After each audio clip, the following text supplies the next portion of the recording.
Welcome back to The Critique. Today we're looking at a JTV commentary on that Ben Shapiro clip about the fractures inside the conservative movement. A very high-stakes topic for sure. You've got this whole rational center versus what he's calling the conspiratorial fringe. Exactly. And honestly, that gets us right to the most critical piece of feedback. It's not really about the politic, is it? It's about how the creator is positioning themselves. Yes, it's about the battle for authority. The commentary weakens its own argument for rationality by using the same emotive language it says it's against. Ah, the tonal mismatch. I felt that too. A little bit of, cognitive dissonance watching it. Precisely. So, Shapiro's whole brand in this clip is that he's the adult in the room, right? He's the facts and logic guy. Right. He's arguing that the movement is being threatened by falsehoods, by a lack of evidence, by, emotional manipulation. He's trying to be the calm center in the chaos. But then, and this is where the video just shoots itself in the foot, the host's commentary uses that exact same kind of charged language. I mean, he seems genuinely angry, but let me play devil's advocate for a second. It's YouTube. Don't you need a bit of that fire to keep people watching? That's the trap, though. Think about the audience he's trying to win over. The rational center people? The people who are tired of the screaming. So when the host calls the attacks on Erica Kirk sick or insanity or just dark conspiratorial nonsense, He doesn't sound rational. He sounds like he's just venting. he sounds like the people he's criticizing. It's like fighting fire with gasoline. You lose the moral high ground almost instantly. So what's the fix? He can't just read it like a robot. How do you keep the energy without those loaded words? You have to shift from being an angry pundit to more of a forensic analyst. Clinical? A clinical tone, yes, one that mirrors Shapiro's own appeal to evidence. That's how you reinforce the difference between the truth-tellers and the conspiracy mongers. Okay, give me an example. Let's take that "this is sick" comment. Okay, instead of just making a judgment call, you deconstruct it. You do what Shapiro does with the Epstein stuff. You just say, these are serious allegations. Let's look at the evidence provided to support them. And then you point out that there is none. Exactly. That's way more powerful. It treats the audience like a jury, not a mob. What about the part where he talks about the straw man argument on cancel culture? He just says that is utter insanity.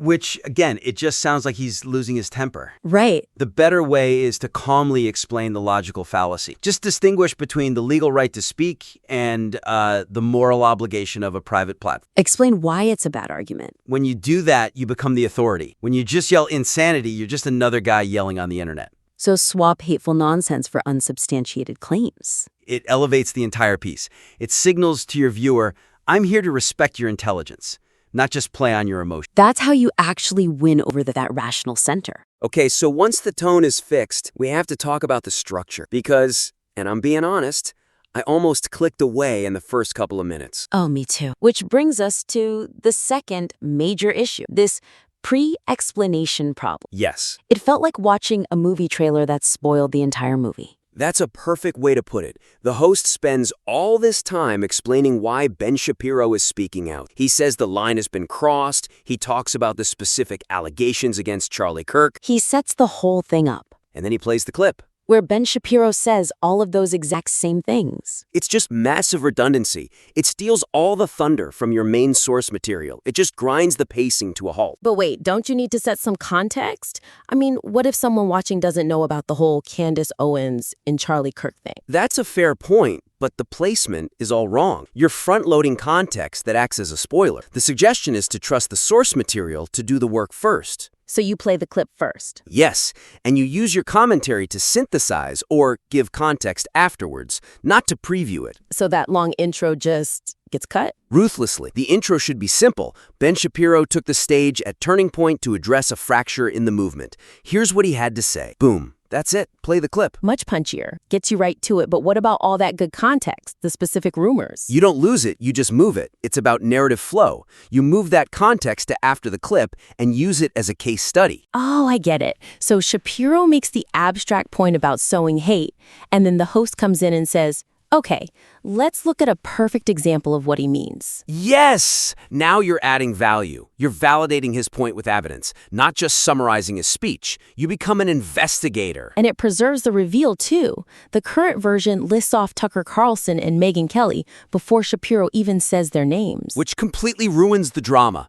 The peak of that clip is when Ben actually says Tucker. You want the audience to be surprised by that. So let the source breathe, then analyze. Don't pre-digest it for people. Exactly. Now, speaking of analysis, this gets us to what I think is the biggest missed opportunity in the entire piece. You're talking about the data, aren't you? I am, because Shapiro drops some really specific numbers in his speech, and the host just glides right over them. He completely bypasses them, and it's so frustrating because it's gold. It's absolute gold. He gives this specific data point. The Daily Wire's average audience age is 42. And the Tucker Carlson network, it's 57. That blew my mind. I think most of us assume the burn-it-down, anti-institution crowd is, disaffected 20-something. But Shapiro is saying the radicals are nearing retirement age. It's totally counterintuitive. It's a sociological bombshell. And then he connects it to delayed adulthood, this idea of people staying 17 until they're 90, and the appeal of the red pill. And instead of digging into any of that, the commentary just focuses on the drama, the spats and fighting. He treats it like a wrestling match, Team Ben versus Team Tuck. But the real story isn't the fight, it's the battlefield. By ignoring the demographic shift, the commentary just feels shallow,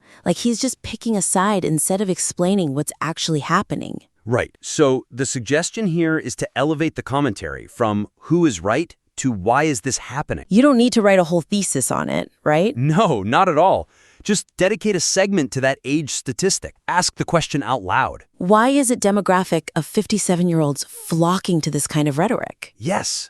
Just asking that draws the viewer in and makes them think. And that delayed adulthood idea is so ripe for analysis. Is it just about not getting married, or is it something economic that makes railing against the system more attractive than conserving it? If the host spends even 60 seconds exploring that, he's offering a level of insight you won't get anywhere else. There's also that Epstein narrative mechanism he mentions. The idea that a lack of evidence becomes proof of a cover-up. Which is a brilliant psychological observation. It is. And analyzing how that hack works is where the real value is. If the host analyzes the mechanism of the conspiracy theory, instead of just calling it sick, he becomes an expert guide. So the thread here is go deeper. Don't just react to the surface. That's what separates a reaction channel from a commentary channel. One is noise, the other is signal. Okay, so that brings us to the final hurdle. And this one gave me whiplash. The ending. The pivot. The pivot. I mean, we are deep in the weeds of American conservative media infighting. Tucker, Candace, Ben, the Daily Wire. And then, bam, we're suddenly watching a promo for a documentary about the Israel-Palestine conflict. The great reversal. It is so jarring. He tries to smooth it over, but it just feels like a commercial break. It totally disconnected me. It made me feel like the whole analysis I just watched was just a wrapper for an ad. And that's the weakness. Thematic disconnection. But here's the thing. There's a brilliant connection just sitting there, waiting to be made. You mean linking the themes of the two pieces? Exactly. The transition needs a bridge, not a jump cut. You have to link the core logic of the main segment, evidence versus narrative, to the premise of the documentary. That's really interesting. How would you even phrase that? One's about pundits, the other's about 1948. You frame the documentary as the ultimate application of Shapiro's worldview. You say something like, Ben Shapiro argues we have to reject narratives that ignore facts.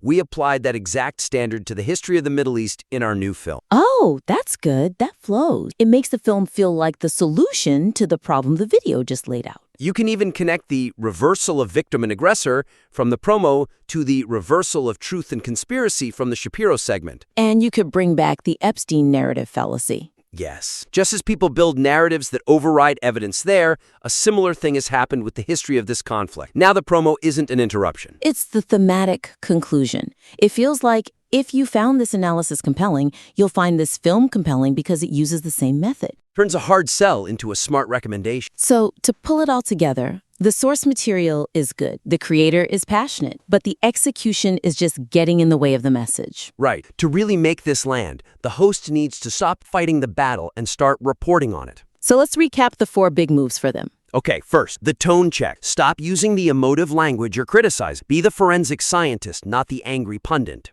Second, structure. Kill that pre-explanation. Let the clip run first. Let Shapiro deliver the reveals. Use your commentary for analysis afterward, not for summary beforehand. Third, depth. Go beyond the surface drama. Dig into the sociological data that Shapiro provides, the age gaps, the delayed adulthood. Give the audience the why, not just the what. And finally, build the bridge. Don't just pivot to the promo. Connect it thematically. Use that shared idea of narrative versus evidence to make it feel like a natural conclusion. Those are really clear, actionable steps. I think if those changes get made, the video goes from like a 6 to a 10. I agree. It transforms it from a rant into a resource. So we invite the listener to apply these edits, to refine the arguments, and please, submit the next version. We'd love to see how it evolves. I'm really curious to see what they do with that demographic data. Me too. Until next time, keep refining.